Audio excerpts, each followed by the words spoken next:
Kita lanjutkan dialog kita pemirsa. Saya ingin ke Mbak Titi. Mbak Titi, tiap tahunnya begitu angka partisipasi pemilih itu sangat minim begitu. Angka golput kian terus naik begitu setiap pemilu. Anda melihat di pemilu ini akan seperti apa? Kalau saya sih nggak pernah risau dengan angka partisipasi ya, angka pengguna hak pilih, karena bagi saya legitimasi dan keabsahan pemilu tidak bergantung pada tinggi atau rendahnya. Tetapi yang harus kita lakukan adalah memaksimalkan bahwa pemilih itu tidak terhalangi atau terhambat oleh apapun. Mereka bisa didata, dilayani sebagai pemilih dengan maksimal oleh KPU. Mereka bisa mendapatkan akses informasi kepada calon, kepada partai secara maksimal. Ketika semua kondisi itu sudah tersedia dengan baik, maka prasyarat untuk partisipasi politik itu sudah terpenuhi. Indonesia adalah salah satu negara dengan angka partisipasi politik yang tertinggi di kawasan, meskipun misalnya dari angka pengguna hak pilih kita masih setara lah dengan Malaysia, dengan Filipina dan lain sebagainya, masih oke. Tetapi memang yang harus dipastikan adalah jangan sampai ada orang yang tidak datang ke TPS karena dia terkendala secara administratif, karena penyebaran informasi-informasi yang misleading atau informasi yang tidak benar. Contoh, kalau terdaftar di DPT, tidak dapat formulir C6 pemberitahuan memilih, meskipun sudah ada di DPT, tidak bisa menggunakan hak pilih. Itu banyak sekali berseliweran informasi itu. Dan itu mempengaruhi. Ada yang ketika tidak menerima formulir pemberitahuan memilih, namanya C6, atau yang populer dikenal sebagai undangan, akhirnya dia memutuskan, ya sudahlah nggak usah pergi ke TPS. Atau yang kedua kemudian, saya tidak mau menggunakan hak pilih karena saya merasa bahwa kontestan pemilu kita tidak bisa memenuhi ekspektasi saya sebagai pemilih. Jadi itu yang sebenarnya harus paling bisa dijawab oleh para peserta pemilu kita. Kalau saya selalu bilang kepada kawan-kawan gini, bilik suara itu adalah ruang privat kita. Apapun pilihan kita, kita tidak ada yang tahu. Kita punya akses kepada surat suara, sesuatu yang kita perjuangkan sejak lama untuk mendapatkan akses pada surat suara yang rahasia melalui pemilu yang bebas. Kan dari dulu kita berjuang itu. Nah, apapun ekspresi politik kan bilik suara adalah milik kita. Di mana kita nggak akan ada yang tahu, yang lain orang lain tidak akan tahu kita pilih apa. Tetapi ingat, 2019 itu bukan hanya pilpres. Banyak yang kadang-kadang tuh merasa jenuh, jengah gitu ya, karena polarisasi dan kontroversi serta keterbelahannya sangat luar biasa. Tetapi saya selalu bilang sama kawan-kawan, sekali kamu memutuskan tidak datang ke TPS, maka 5 surat suara terbuang sia-sia. Padahal di dalam 5 surat suara itu ada ratusan ribu caleg. Di sana ada caleg perempuan, ada caleg disabilitas, ada caleg utusan masyarakat adat, caleg-caleg muda, milenial, yang percaya bahwa politik itu adalah ruang untuk memperjuangkan kesetaraan politik. Dan menurut saya orang-orang seperti mereka layak kita beri kesempatan untuk kemudian mengisi parlemen kita dan memberi suara, memberi warna berbeda. Nah, kalau kemudian kita memutuskan untuk tidak pergi, maka orang-orang yang sebenarnya menjanjikan untuk harapan Indonesia yang lebih baik, itu akan tidak mendapatkan kesempatan. Nah, jadi PR besarnya kalau kita ingin betul-betul memastikan angka pengguna hak pilih yang baik, KPU harus bekerja maksimal, profesional, jangan ada orang yang dihambat atau kemudian dipersulit, apalagi dihalang-halangi untuk menggunakan hak konstitusional. Seperti yang terjadi di Sydney kemarin. Betul. Ya, kita lihat. Lalu juga termasuk misalnya jangan sampai dibiarkan ada disinformasi atau misinformasi. KPU harus merebut narasi dan ruang publik dengan informasi teknis pemilu yang benar. Jangan lambat, harus responsif. Karena kalau tidak, ini yang sudah sangat beredar di media sosial atau kemudian di grup-grup perpesanan keluarga, WhatsApp dan lain sebagainya, banyak berseliweran informasi yang menyesatkan.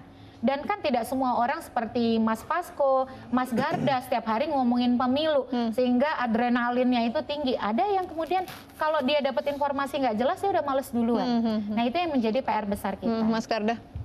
Ya, saya rasa golput kan ada beberapa alasan ya, ada beberapa argumen untuk mendukung golput, itu baik argumen ideologis sampai argumen yang sangat taktis, pragmatis ya.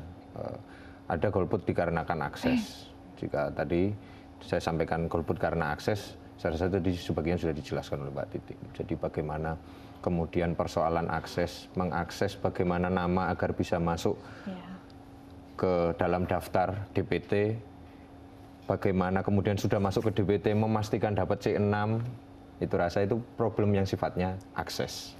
Dan itu tentu saja jadi perhatian kita semua ya, perhatian berbagai macam stakeholder, tidak hanya kami TKN 01, BPN 02 maupun partai sebagai peserta pemilu, tapi juga beberapa komponen masyarakat, ya seluruh komponen masyarakat saya rasa. Tapi kalau alasan golput kemudian bahwa mendasarkan argumen bahwa tidak percaya dengan adanya institusi negara, tidak percaya dengan demokrasi, ya saya rasa itu yang patut kita pertanyakan dan saya secara jelas patut untuk kita lawan. Mas Fasko.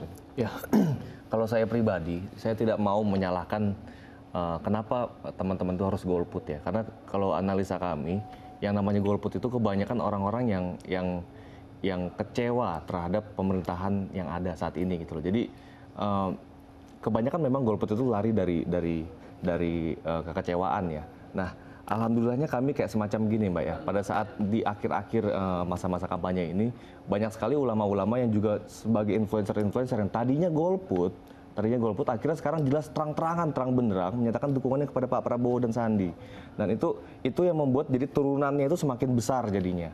Dan terus kalau kayak saya pribadi aja, saya berapa kali mewawancari para influencer-influencer, artis-artis yang juga mereka nyata-nyata jelas yang tadinya sebelumnya di kelompok sebelah 2014 memilih kelompok Pak Jokowi, lalu akhirnya di perjalanan waktu mereka itu jadi golput karena kecewa terhadap janji-janji Pak Jokowi. Tapi yang golput juga tidak memilih tim Anda berarti. Kata siapa tadi kan saya bilang ini, saya tidak mau menyalahkan golput, tapi golput ini kondisi realnya saat ini adalah banyak sekali kelompok golput besar ini juga sudah berdatangan ke kita untuk menyatakan dukungan secara real ke kita gitu loh. Dan yang saya agak miris saya melihatnya ya. Mohon maaf Mas Garda, Ketua Umum Anda juga menyebutkan kalau mau golput lebih baik jangan jadi warga Indonesia, pernah menyebutkan itu waktu itu kan. Nah ini menurut saya kita jangan juga salahkan masyarakat dan rakyatnya. Pemimpin inilah yang harus betul-betul bisa mensadarkan, nah tepati janji-janji beliau itu pada saat masa kampanye sebelumnya. Baik, saya ingin minta komitmen dari kedua belah pihak begitu untuk pemilu bersih demi Ibu Pertiwi. Silakan Mas Garda. Ya, sebagai sebuah komitmen jelas ya, kami dari tim kampanye nasional 01 bahwa sebagai satu tarikan nafas, sebuah perjuangan untuk mewujudkan demokrasi berkeadaban dengan praktek-praktek yang bersih, tentu saja kita kedepankan, itu satu. Yang kedua, memastikan bahwa seluruh masyarakat akan mendapatkan akses dan perhatian sebagaimana yang sudah dilakukan oleh pemimpin kita Bapak Joko Widodo dan Bapak Yusuf Kalla selama 5 tahun ini, itu akan berlanjut ke depan. Kemudian dalam prakteknya lagi, kami memastikan dari tim kampanye nasional, kami tidak hanya melakukan satu dongeng-dongeng politik saja yang kemudian secara mulut terlihat manis, terdengar manis, tapi kita bisa mewujudkan hal-hal yang nyata sebagai sebuah program-program yang jelas ke depan. Baik, Mas Fasko, komitmen pemilu bersih. Kalau dari kelompok kami yang pasti kita mau, ya kita pasti bersih Mbak. Tahu kita masalah kita juga nggak ada uang untuk bayar-bayar begituan. Untuk bayar saksi aja kita nggak ada uang. Justru malah masyarakat yang menyumbang ke kita. Kalau dijamin bersih, insya Allah 02 itu akan bersih. Karena memang niat kami adalah betul-betul ingin mewakafkan diri kita sebagai pemimpin. Betul-betul mewakafkan materi dan betul-betul mewakafkan waktu kita untuk sebagai pemimpin. Kami memang tidak sekuat logistiknya ya. Kami memang tidak sekuat kelompok sebelah. Tapi percayalah, apabila kalian ingin perubahan, jangan lupa. Ya, pilih Pak Prabowo.